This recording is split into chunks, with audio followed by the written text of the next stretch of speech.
بسم الله الرحمن الرحيم.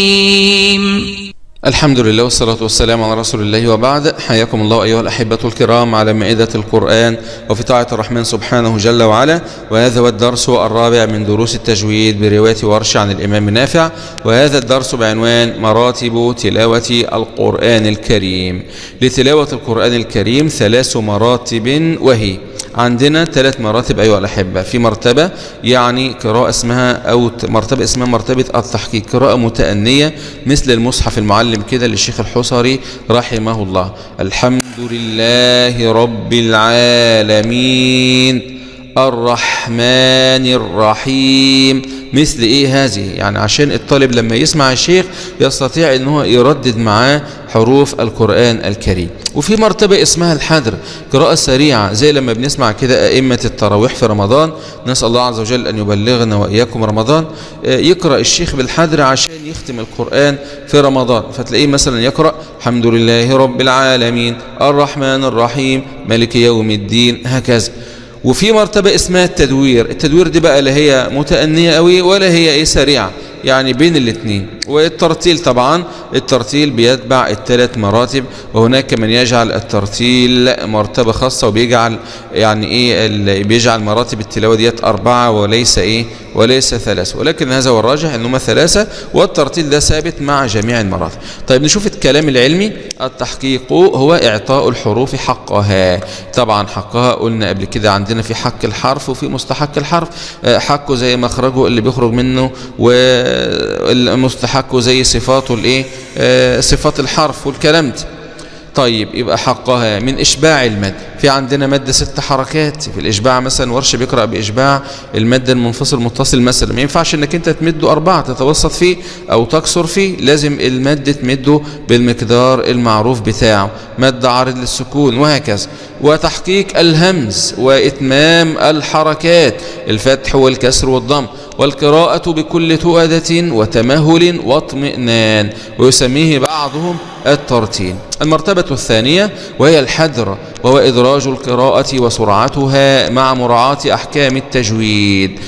بنقرأ قراءة سريعة صحيح، لكن في نفس الوقت بنحافظ على أحكام التجويد. مش معنى ان انا اقرأ قراءة سريعة بالحدر ان انا اضيع احكام التجويد، طبعا الكلام ده ما ينفعش. يبقى انا بقرأ مثلا الحمد لله رب العالمين الرحمن الرحيم، قراءة سريعة، ما ينفعش ان انا اقول الحمد لله رب العالمين الرحمن الرحيم مالك يوم الدين. لا، هذه قراءة غير مفهومة وليس فيها مراعاة لأحكام التجويد.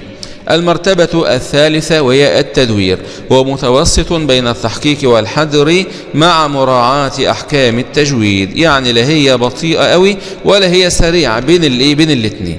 وهذه المراتب الثلاثة جائزة، يعني حكمها الجواز، يعني تجمعها كلمة الترتيل. يبقى الترتيل زي ما انا قلت في البداية ما هوش مرتبة مستقل زي بعض كتب التجويد بتجعل الترتيل ده مرتبة، يعني مرتبة رابعة. لا، الترتيل هو ثابت مع المراتب الثلاث. فمن قرأ بالتحقيق أو بالحدر أو بالتدوير فهو مرتل لكلام الله عز وجل.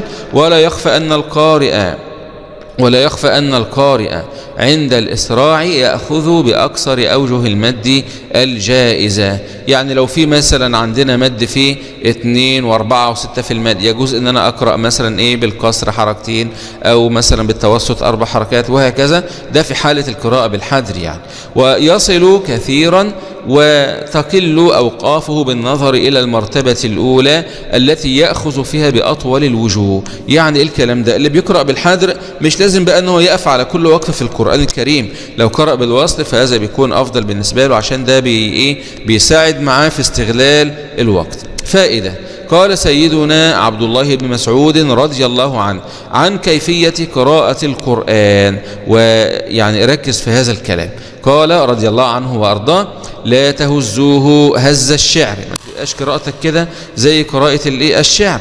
ولا تنثروه نثر الدقل، الدقل اللي هو التمر الرديء اليابس، برضه ما ينفعش. وقفوا عند عجائبه، عجائب القرآن الكريم، وحركوا به القلوب.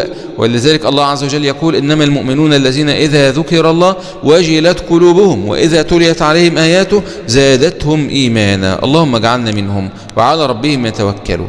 ولا يكن هم أحدكم آخر السورة، ما يبقاش همك كده وانت بتقرأ عايز تخلص السورة، عايز تخلص الورد اللي انت بتقرأه، عايز تخلص الجزء. لا، طبعا القراءة تكون قراءة يعني فيها ترتيل وفيها خشوع وتدبر لكلام المولى جل وعلا. هذا والله تبارك وتعالى أسأل أن يجعل القرآن العظيم ربيع قلوبنا ونور صدورنا وجلاء أحزاننا وذهاب همومنا وغمومنا يا رب العالمين. طيب، ملخص للدرس أيها الأحبة، يبقى قلنا مراتب تلاوة القرآن الكريم: التحقيق 3 مراتب، التحقيق والحدر والتدوير، والترتيل تابع يعني التحقيق أرتل، وفي أثناء التحقيق بتكون قراءتي مرتل.